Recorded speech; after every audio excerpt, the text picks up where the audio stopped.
Speaking of the economics, so you had the US Open mixed doubles. There was a new format this year, and the doubles team won. Yeah. Like I guess Irani had a singles days, much like I guess you did back in your time, and she actually was on top of the game. But I think the last few years she's been strictly much more on the doubles, and then Vavasori, primarily I guess a doubles player. They hmm came out on top against people like Swiatek and Casper Ruud in the final, and hmm other really big names. What do you think about that? I guess change in format for the U.S. Open and how it affects the other players.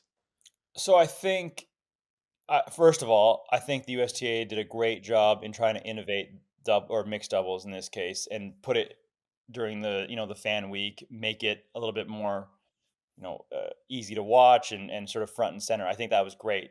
I think where they went wrong, in my opinion, is instead of, I mean, they basically kicked all of the doubles players out. You couldn't enter with your doubles ranking.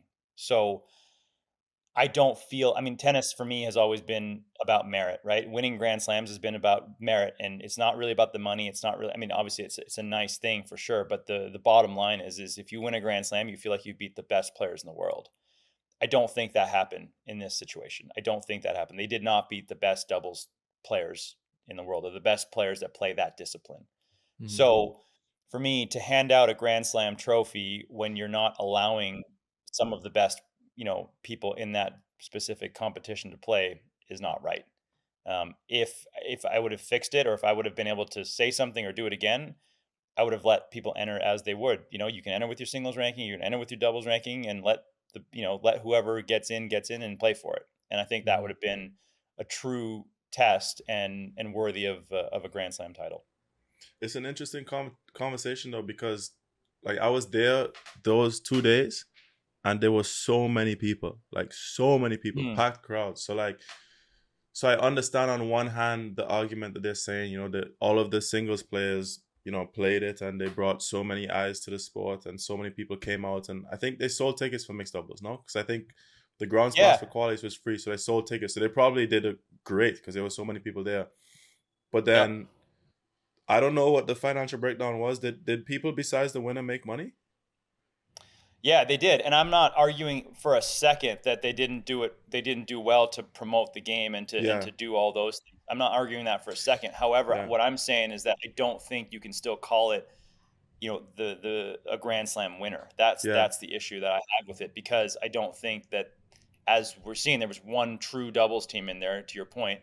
And I mean, other than the final, which that very well could have been in straight sets because Vavasori served for the match, they didn't lose a set going, other than that. And for me, they kind of ran the table. And so they're not, they would have been a lot of other teams similar level to those people that weren't let in the draw. I'm not saying by any means that they did a poor job. I think they did a great job for marketing the sport itself. Yeah, I just don't know that you can say it's a Grand Slam title because of that reason. yeah. I Let, just let me don't know let me where. tell you this. Let me tell you this. Let me flip it around. And this is a crazy thing, but I did think of this. What if we had a singles tournament where we only let people enter with their doubles ranking? I mean, that's crazy. It'll never happen, and I understand how nuts that is, because it would reduce the economics by 1,000% and all that. But like, you still wouldn't call it anything. It would just be a bunch of doubles guys playing singles. It would be ridiculous, right? Yeah, Mhm. But for me, to win a Grand Slam, it means that you've beaten the best.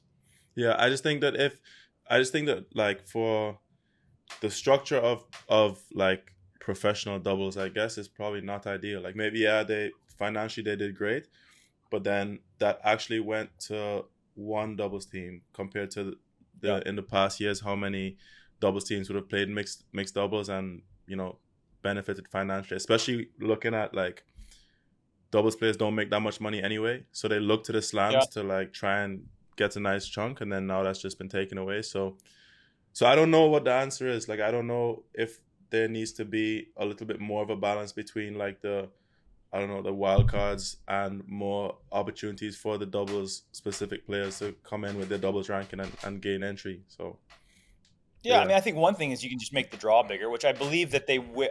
If I had to guess, I think they would have probably preferred to do that had they seen, or had they known how much interest it was going to garner. I Maybe think that'll then happen in the those future. singles players won't play then. Yeah. Yeah, maybe. I don't know.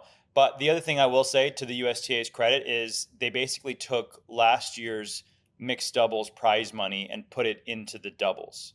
So for this year's doubles tournament at the US Open, we are competing for a lot more money than we have in the past because we got, they gave the regular increase that they always do at the slams, plus the additional money for men and women that we would have competed for in the mixed doubles. So Did I credit take to them back what for I doing just that. said? Take that back what I just said. Then. See, this is Shut why up. everyone should have a microphone. Yeah. I am so sorry, Shut your mouth. USTA. Credit to them for making that concession, realizing how many doubles players wouldn't get to play mixed. And so, like I said, look, they did a lot of things well in this situation. They really did. I do believe that. I just have the one issue with it, but a lot of things they did very well. Yeah, did you see the funny exchange with Pagula and Draper at the press conference where No, I didn't see that. he kind of called it an exhibition, and She Well, stopped so- it. and she was You like, cannot call she him was that. like, you shouldn't say that, and she cannot kept say laughing. that, He didn't understand what was going on. He kept saying it, and it's like, Yeah. that's the problem. Like, no, you don't I think get, he went on full defense. I think he knew right away that he probably shouldn't have said that. He went on Yeah. full defense. Then he went to Yeah. I love winning. He didn't mean to say that, but you're not getting Alcaraz's, like, he's not dying for it. Like, he doesn't, you know what I mean? Like, it's not the same not the as same, guys man. really trying to win it. Yeah. It's not the same. It's not the same. And I think everybody knew it. It wasn't the same, you know? Yeah. Thanks for watching this clip. If you want to watch the full episode, the link is in the description down below.